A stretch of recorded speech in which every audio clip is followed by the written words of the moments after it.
Good afternoon and welcome to another edition of Game Over. I hope you watched the last episode, which was the beginning of my journey towards dialysis. And that's going to be a very interesting road. We have tomorrow coming up a pre-surgery meeting. And if everything goes well with that, on Monday, I'll put the fistula in. And it will be a surgery Monday, and then 6 to 8 weeks to heal, and then if we need it. However, I have to tell you that over the last 2 weeks, my blood work has been looking better and better and better, including my creatinine, which has fallen quite a bit. So hopefully that journey will be a little extended. But enough with the journey. Now, our main subject for today. Today we're going to be taking a look at two different things. The first thing is anytime I work on my ATEM Mini, I check the firmware and I check the software upload. So we're going to double check to make sure we're up to date on that. But if you already know how to do an update, then you can fast forward to the middle of this, and that's where I'm going to tackle the sound issue and some of the problems and try to give you guys some information about proper sound input and output on the ATEM Mini. The ATEM Mini Pro.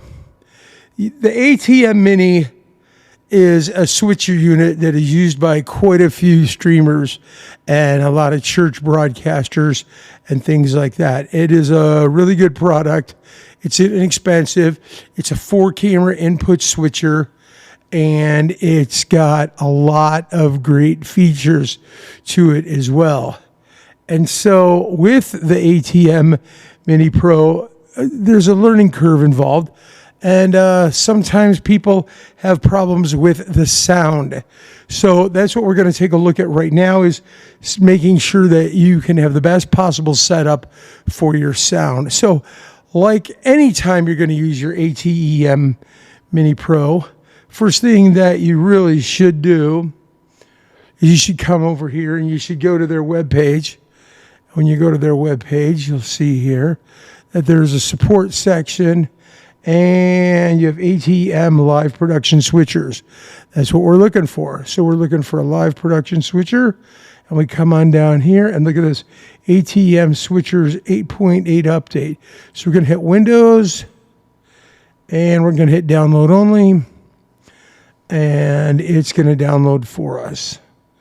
So there we go. So this software is going to do two different things for us. One, it's going to update the software that's on the computer and allow us to control the ATEM Mini. But two, it's going to update the firmware that's in the ATEM. Now, this one has been updated, so there's not really a lot to update on this actual unit. All right, looks like it's downloaded here. So let's come over here and let's check that out in our downloads folder. So we're going to come over, and I'm going to go into my downloads, and here we go, Blackmagic ATEM switcher. And if you notice, there's a bunch of PDF files, which are new updates to manuals, but here we have the installer. So we're going to double click the installer here.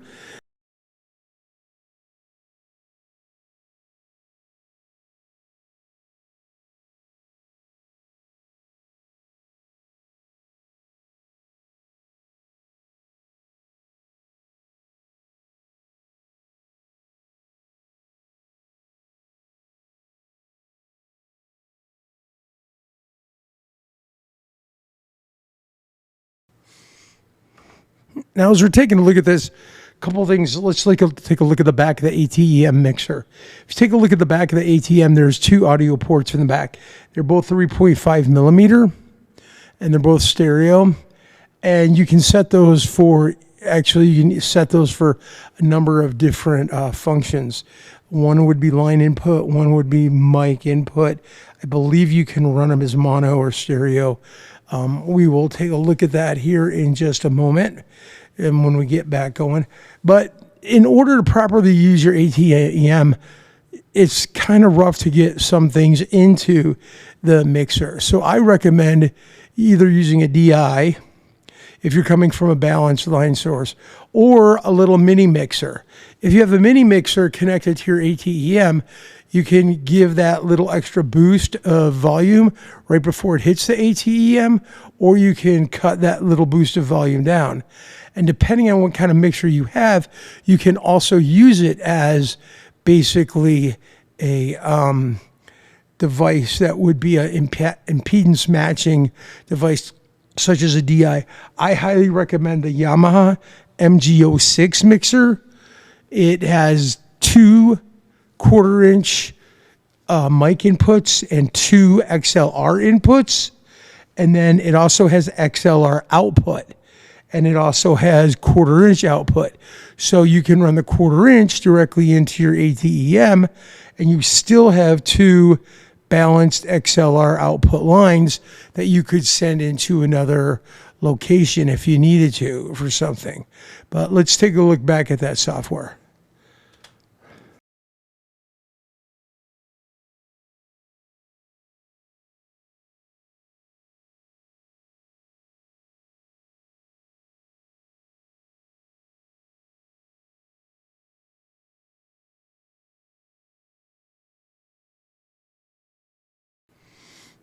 And we start up the ATEM software, and we're going to make a connection via an IP address.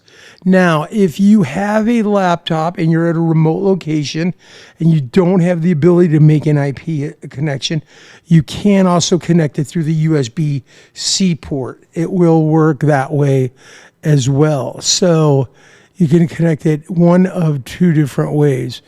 Okay, so we're going to come over here, take a look at this, and the first thing I'm going to do is I'm going to go to camera, and it's going to show me which cameras I have that are on the air, and I've got it camera 2, or camera 3 and camera 4. That's because camera 3 is the camera of me, and camera 4 is the feed from my PC. Now I'm going to go to audio. And this is where things become confusing to some people. First of all, you've got an audio level. This is an on-off switch. Okay?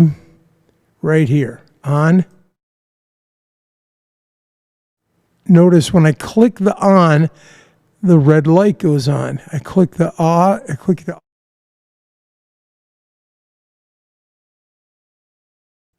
and the red light goes off. Okay? And now as I'm talking, you can see my meters are moving. And this is my master meter too. So I got to make sure that both of these are up on my ATEM virtual software, which is what I'm looking at right now. I have to make sure that both the channel that I'm on is up and that the master gain is up so that it records this. Now, it's going to record 2 channels left and right, but it's recording them through mic channel 1. Okay? And that's how it's got it all set up. You can also take an audio feed from all the cameras, but I choose not to go that route. I would rather just take the audio feed directly from the microphones like the one I'm using to talk to you right now on. So you've got a pan down here. You've got an on and off. I can turn on that mic, but there's nothing connected to it on my ATEM. So it's just going to be a dead source. Okay?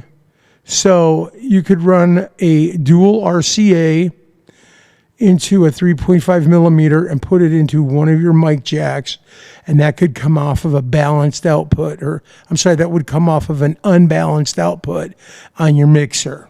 Okay. You've got media, which is your media library, and then you're back to your switcher, which is how you can do up key, down key, things like that, but they're all basically in here. If I hit the gear, which is my setup, I got a couple of other things that I can set up, and one is audio. So if I come here to audio, I can split the audio into separate mono channels.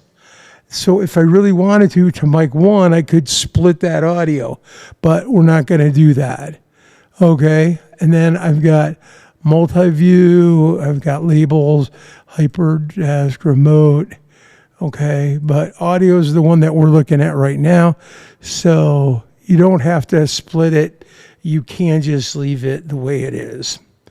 But if you take a look at it, and we take a look at the volume right now, you'll see that I'm getting a nice, strong signal. I'm just peaking right here at 100%. And that's coming through my Yamaha MG06 mixer, which then I have hooked up this microphone to, and along with several other audio input devices.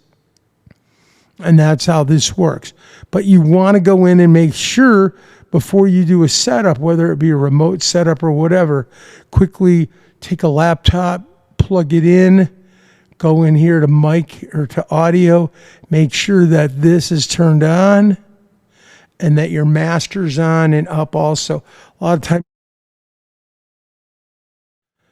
okay, and when that happens, you got no volume coming through. None. So, something to definitely be careful about when you're dealing with your ATEM Blackmagic audio source. When you have your ATEM audio and you want to select it to be either a microphone level input or you want it to be a line level input or the default, which is a microphone plus plug-in power, you come over here to the gear again under audio, and when you, instead of split audio, you go to general. When you go to general, you'll get this option right here for mic level, microphone plug-in, microphone, or line. So I selected line because I've got a line level input coming out of my mixer. So you put the two of them together and it works out really, really well. Okay, I've got a line level output from my mixer coming into a line level input on the ATEM. I can control, I just set the audio right there at my level and we're good. So you set it for a line level, a mic input level, or a microphone plus plug-in power. I set it for line. I've got line output coming from my mixer, going to line input into my ATEM.